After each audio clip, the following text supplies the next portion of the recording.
ni Lacson. Taliwas sa pahayag ni Saldico na nagdala raw ito ng 25 bilyong kickback sa Pangulo. Lumalabas umano sa testimonya ni dating DPWH Undersecretary Roberto Bernardo na ibang tao ang humawak ng umano'y kickback mula sa 52 bilyon at hindi ito napunta kay Marcos Jr. Ayon sa pagsasalarawan ni Sonsa, hindi nga nakakatulong kay Marcos Jr. ang ganitong depensa. Ang pagsasabing nabukulan ng Pangulo ay para na rin umanong pag-amin na hindi niya kontrolado ang sariling administrasyon. Hindi niya nababantayan ang bilyong-bilyong pondong dumadaan sa kanyang opisina. Madali siyang maloko ng sariling alalay. Ilan sa mga netizen ay sumang-ayon din. Sinasabing kung totoo ang depensa ni Lacson, mas seryoso itong problema sa pamamahala kaysa mismong aligasyon ng kickback. Habang patuloy ang pag-iinit ng issue, lalong tumitindi ang pressure sa Pangulo at sa kanyang mga kaalyado upang harapin ang tanong na kung nabukulan nga ba si Marcos Jr., sino ang nagbulsa at bakit hindi niya ito agad nalaman. Ito po ang magiging topic natin for today. Sara, malapit nang maging presidente. Uy, ito ang inaantay ng buong Pilipinas. Even yung mga kababayan natin andyan sa abroad, kapit lang, pag-uusapan po natin ito. Ha? Oh, Sara, may go signal na sa militar. Di umano. Yun.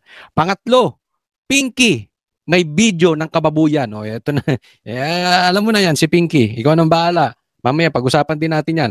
3 henerasyon ng magnanakaw. Sino ito? O, lolo, tatay, anak. Puro magnanakaw. Di umano. Ay, lagay nyo agad. Lagay nyo agad sa comment section. Si anong apelyido sa buong Pilipinas, in the whole Philippines, in the Philippine history, na mayroong 3 henerasyon ng magnanakaw. Oh, ito good news ha. Pag-usapan natin 'to dahil meron tong kumbaga sa behind the scene na usapin. Oh, pag-usapan natin. Sa exclusive interview ko kay Vice President Sara Duterte nitong linggo, tinanong ko siya kung handa ba siyang humalili sakaling magkudita laban kay Pangulong Bongbong Marcos. Sa gitna ito ng issue sa korupsyon sa flood control projects. Sabi ng bise, yan ang hindi ko muna sasagutin. Ayan. So, naalala nyo, nung linggo tinanong siya, ready ka na ba pumalit kay Bongbong Marcos kung sakaling magkaroon ng kudita, etc., etc. Legal po yan ha, nasa legal na paraan. Okay. Hindi niya sinagot. Hindi ko muna sasagutin. Pero ngayon, magkakagulo tayo niyan. Pero kanina, sa isang ambush interview kay VP Sara, natanong ulit siya tungkol dyan. Anything happen na mag-resign si Pangulong Marcos? Ayan, if anything na may happen na mag-resign si Pangulong Marcos, kung mag-resign si Marcos, how do you uphold the Constitution mandate as a VP? O anong gagawin mo as Vice President? In case of course, there is no question about my readiness. Pinesenta ko sa inyo yun, ang sarili ko, at alam ko na first in line ako sa succession. Wala nang tanong doon kung ano ang gagawin ko. Yun ang mandate sa akin ng Constitution. Yo, nasa batas po yan. Tatandaan po natin ha. Grabe. Kaya nga, ang laking suntok, parang ang laking karma, although hindi ako naniniwala sa karma, ang laking balik. Oo. Kasi dilawan po. Ha? Panahon ni Cory, sila ang nagtatag niyan sa 1987 Constitution. Pag matatanggal ang presidente, Vice President. So, sila ang may ginusto nyo yan eh. Ngayon ang may ayaw niyan, yung mga dilawan. So, talagang litong-lito na ang dilawan. Hindi na nila alam paano palulusutan ito. Ha? Ang dami na nilang nakaing-tain ni Bongbong Marcos. Naku-corner pa sila. Bumabuelta sa kanila. Gawa nila yan eh. Pero ngayon, ready na si VP Sara maging presidente. Okay? Meron po ako nakausap nung nagpunta ako doon sa may mga rally. Tapos, ako'y nagtanong-tanong lang doon sa mga tao. Meron din ako mga kaibigang natanong, hindi naman sa rally, sa ibang lugar. Tinatanong ko rin kasi gusto ko makita yung mga pulso ng taong bayan. At ang sinasabi nila, eto. Yung military, kasi ang tanong ko, ano bang meron sa military? Mamaya pag-uusapan natin yung legality nito, okay? Hindi po ito sedition. Yung naaayon lang tayo sa batas, walang masama pag nagsalita ka ng Marcos resign, okay? John Vic, pakiaral ang batas. Total, SILG ka. Tinatanong, ba't hindi gumagalaw ang militar? Knowing na sinabi mismo ng kapatid ng presidente, adik yan. Walang galaw. Ang sabi kasi, okay, may nakapagsabi, para kasing walang magiging direksyon. Ha? Dahil si BP parang hindi interested maging president. So, kung gagalaw sa legal na paraan ang militar natin, ayon sa konstitusyon, pero kung hindi naman ready ang vice president, wala ding patutunguhan. Lalo lang magkakagulo. Tama si BP Sara nung sinabi niya hindi nasagot. Pero hindi ko alam kung naturuan na si BP Sara or this is a go signal. Military, gawin nyo na ang sinumpaan ninyong obligasyon sa tao. Gawin nyo na kung ano ang naaayon sa konstitusyon. Because as I see it, yan po, salitang binitawan ngayon ni BP Sara is a go signal. At ako naniniwala, malapit na po maging presidente ito si BP Sara. Mamaya-maya lang po, ilalatag ko sa inyo pati yung history kung anong nangyari. Ha?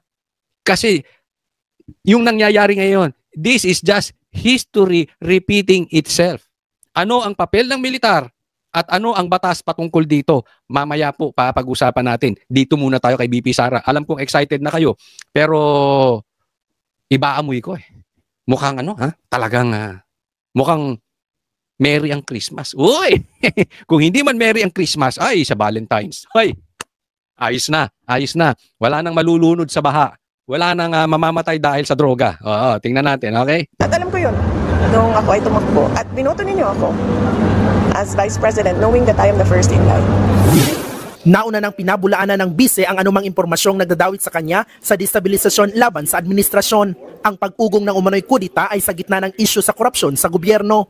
Kumbinsido nga raw si VP Sara sa pahayag ni Zaldico na sangkot sa budget insertions ang Pangulo at ang kanyang anak na si Congressman Sandro Marcos. Hindi niya ba nakikita? Bakit hindi nakikita ng mga tao yun eh? It's a matter of reading the budget. BP Sara, diyan ka nagkamali. For the first time, kokontrahin kita.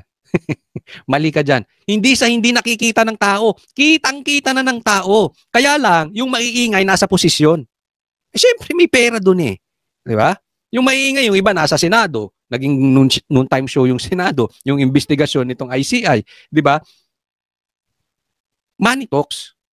Pero kung pag-uusapan natin taong bayan, kitang-kita na nila yung katarantaduhang ginagawa nitong pamilyang ito. I mean, imagine ninyo. Okay, I want you to imagine this. Isipin ninyo, hindi nabuhay ang Marcos sa Pilipinas, sa Malaysia, nabuhay. Ako, I'm very, very confident na kung hindi nabuhay ang Marcos sa Pilipinas, angat tayo sa Malaysia, angat tayo sa Thailand, angat tayo sa mga bansang ito. Kasi kahit sabihin natin na hindi lang naman Marcos ang problema eh, naging trend sila. Tinanggal nga yung diktador, ang pinalit naman. Parang rin. Parang hindi natin alam kung nasaltikan ng kung ano-ano. Di ba wala nangyari after dun, wala na eh. Hirap na tayong makarecover. Di ba? So isipin nyo kung wala siya, naging Malaysian tong mga to. Sarap. Mayaman siguro tayong lahat. Angat tayo. Siguro ang nakakalamang lang sa atin, Japan, Korea, Singapore. Other than that, sa Asia, lamang tayo. Lahat ng ebidensya nandiyan sa budget. His signature on the General Appropriations Act is the best evidence against him. Nagbabalita mula sa... Mamaya pag-uusapan natin yan, yung pirma niya. Kasi po malaking bagay yan. Ihimayin natin yan isa-isa mamaya. Pero punta muna tayo dito sa next topic natin na may kuugnayan din. Eto, pag-usapan natin si Charis. Kay Charis muna tayo. Okay, mamaya dito kay Zaldico. Hindi lang po ang Pangulo ang may insertion sa budget. Pati po si Congressman Sandro Marcos, meron din pong pinapasok taon-taon. Yan ang bagong pasabog sa latest recorded video ni dating Congressman Zaldico. Sa mga unang video niya, sina Pangulong Bongbong Marcos at dating House Speaker Martin Romualdez ang idinidiin. Ngayon naman, idinamay ang presidential son at House Majority Leader na si Sandro Marcos. Ito mo, House Majority Leader. Hindi ko matatanggap na si Bongbong Marcos walang alam dito sa nakawang nangyayari. Kasi ang sinasabi ng iba, to the very least, Tanga lang siya. Hindi niya alam yung nakawan na yan. Hindi siya mastermind. Hinayaan lang niya. Hindi po pwede yun. Dahil pinsan niya nakaupo eh. Siya ang pumirma. Tapos, majority leader pa yung anak mo. Di ba? Kung alam mo may problema, gaya ng sinasabi nyo, naloko-loko, tarantado to, at sinungaling itong si Saldico, ba't inabot kayo ng 3 taon? Di dapat una pa lang. Pero imposibleng hindi ito alam ni Charis. Di ba? So ito pamilya talaga, grabe. Dilaw may sabi nito ha. Ang tatay nila magnanakaw, yung lolo si Senyor. Magnanakaw na, diktador pa. Si Bongbong Marcos magnanakaw na. Tapos yung pinsan niya magnanakaw. Tapos si Sandro magnanakaw din. Ano bang salot ginawa ninyo sa bansang Pilipinas?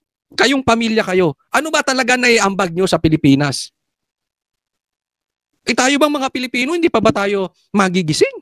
Ilang budol. Gusto nyo gawin nyo na namang presidente to? Tapos pag tumakbo yan, iboboto nyo, magagalit kayo sa amin pag binanata namin. Gaya nung binabanata namin si Bongbong Marcos noon, nasabi namin, adik. Oh. Dami nagalit sa amin, no? Minura kami. Hindi raw kami DDS. Diba? O ngayon, mabubudol na naman tayo. Ito'y kitang-kita na. Ha? Wag na tayo magpapaloko sa pamilyang to, ha? Kaugnayan ng budget insertions daw mula 2023 hanggang 2025 at umano'y kickback sa flood control projects. Ayon kay Ko, aabot sa 50.9 billion pesos. Ayan, ang dami, 50 million. Billion. More than 50 billion. Tama, di ba? Ang insertion. Mamaya ipapakita ko, ha? Marami po kasi yan, eh. Papakita natin yung ebidensya. Sos ang umano'y insertions ni Sandro. Ipinost pa ni Ko ang listahan ng mga proyekto. Kasama riyan ang ilang flood control at infrastructure projects mula Luzon hanggang Mindanao. Bawat taon po, sa tuwing dumarating ang BICAM budget process, lagi po may utos si Congressman Sandro na ipasok ang mga proyekto niya. Kwento pa ni Ko, may pagkakataong nagalit pa ang Batang Marcos. Nalaman ko na lang sa mga contractor na galit siya sa akin nung pinag-uusapan na ang 2025 GAA budget. Ang sabi daw niya, ipatatagal ako at magpa-file ng maraming kaso laban sa akin. Kasi kulang ng 8 billion pesos yung insertion na gusto niyang ipasok. So ang nakuha 50 billion, almost 51. So kulang ng 8 billion. 8 billion. Naku, nalilito na ako sa billion. Pasensya na, hindi pa ako nakita ng billion, ha? So, ang laki ng pera nyo. Nasa 43 billion na yun. Ganyang kaswapang to si Sandra. Ay, si Charis. Agad-agad namang naglabas ng statement si Congressman Sandro. Aniya, madaling humarap sa kamera mula sa ibang bansa at magpakawala ng kasinungalingan. Ang mga banat daw ni Ko na siyang bagong kampyon ng mga DDS ay malayo sa realidad. Ayun! Tinuruan to. Tinuruan to ni pareha sila nung tatay nila. Nagtatago sa palda ni Claire. Wala na si Claire. Yung influensya ni Claire, nandiyan pa. Yung espiritu ni Claire, nandoon sa magtatay. Diyan mo malalaman na talagang guilty sila eh. Para saan? Na-addict. Mata pa lang kita mo na. Hindi. Sabi nung tiyahin niya, addict ka. Addict yan. Pinagbibintangan mo, may anomalya sa kanya ng pagnanakaw. Insertion. Ang daming ebidensya. Ang daming nilatag na ebidensya ron. Ni Saldico. Isa lang doon. Patunayan niya ng mali. Or paimbestigahan niya yung Ilocos Norte. Ito yung insertion ko maayos. Ito pa isa. Ito. Yung mga nilista mo. Ito, papakita ko sa'yo maayos. Sa dami ng nilista ni Saldico, pwede niyang patunayan eh. Yung mga proyekto niya. Wala namang masama sa insertion. Basta may magandang nangyari. Ba't mo hiningi ito? Ba't mo hiningi? Actually, ito na ang pagkakataon ng Marcos na mailigtas ang kanilang pamilya sa kahiyang ito. Pagkakataon na to, binibigyan siya ni Saldico. Kasi yung ebidensyang nilatag ni Saldico, ang dami. Pagkakataon na ni Sandro, patunayang mali lahat yun. Or kahit man lang ila doon. Halimbawa, sa 100 na insertion, patunayan mo lang yung 10 doon, mali. Maganda ang nangyari. May malilinis mo ang pangalan ng Marcos. Di ba? Ito'y pabor sa kanya. Ito'y binibigyan siya ni Saldico ng lusot. Pero anong ginawa niya?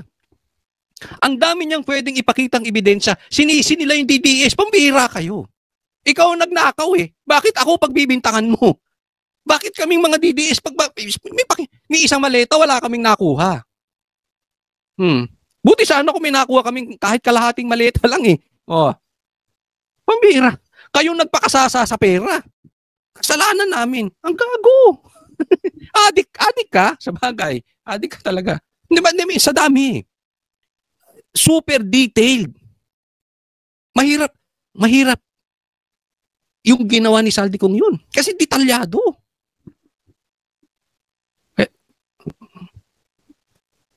Anong ginawa mo? Tumakbo ka. Tumago ka kay Claire. Ginaya mo yung style ni Claire. Di ba? Ang babaw. Kaya nga si Claire, hindi ugaling hindi ugaling abogado. Kasi we Filipinos, we look up to lawyers. Ako I look up to lawyers. Pagka meron kang gustong gibain, bibigyan mo ng magandang paliwanag. Pero yung ginagawa ni Claire, hindi paliwanag ng lawyer. Parang paliwanag ng pipitsuging vlogger.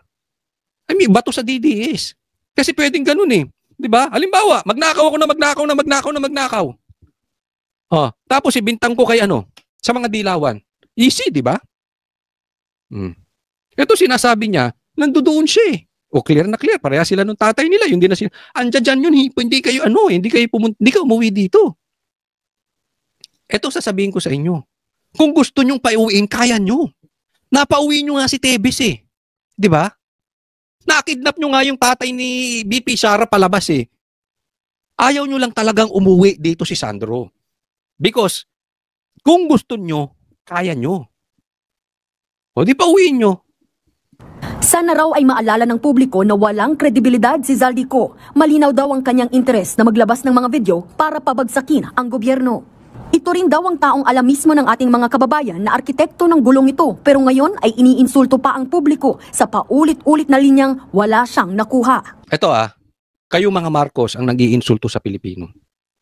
It's very obvious that you are drug addicts. Ayaw nyo magpa-drug test. Ang laki na ng ebidensya nyo sa Ghost Project. Tapos isinisisi nyo. Hindi ako naniniwalang malinis si Zaldico. Okay? Nakinabang din yan. Pero, as a witness, credible siya. Siya mismo nag-deliver sa tatay mo eh. Nagkaharap sila eh. Di ba? Di dapat matagal nang tinanggal niyan si Zaldico. Dapat hindi pinirmahan ng tatay mo. Wala na silang lusot dito. Itong pamilya ng magnanakaw, wala na silang lusot dito.